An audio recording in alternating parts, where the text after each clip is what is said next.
Good day, my name is Decamotan, and today I will present a legal case analysis of Amadora versus Court of Appeals, GR number L-47745, decided by the Supreme Court on April 15, 1988. This is a landmark case in Philippine law regarding the responsibility of schools and teachers over their students. The story began when Alfredo Amadora, a senior high school student, was tragically shot by a classmate inside their school auditorium while submitting a physics report.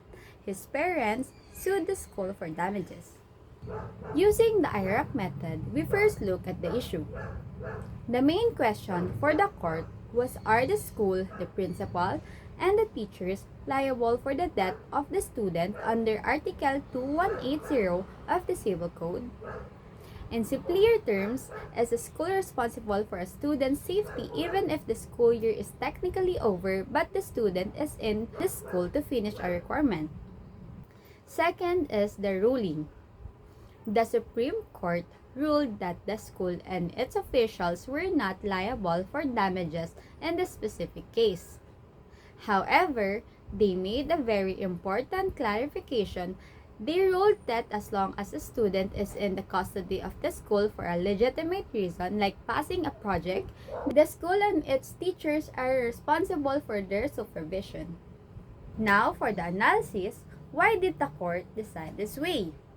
The court decided that custody does not just mean being inside the classroom. It applies as long as the student is under the protective eye of the school. However, to win a case for damages, the parents had to prove negligence. In this case, the teacher in charge was not proven to be lax in their duty. The principal was not directly involved in the supervision on that specific area. The school itself had taken reasonable steps to maintain order. Because the shooting was a sudden individual act by another student that the teachers could not have reasonably foreseen or stopped at that exact moment, the legal requirements for negligence were not met. Finally, the conclusion. While the Amadora family did not win this case for damages, the ruling changed Philippine law forever. It established the Amadora Doctrine, which states that schools are responsible for their students from the moment they enter the campus until they leave, for as long as they are there for school-related activities. This case teaches us that while teachers are like second parents, the law also requires clear proof of fault before holding them liable for the unexpected actions of others. Thank you.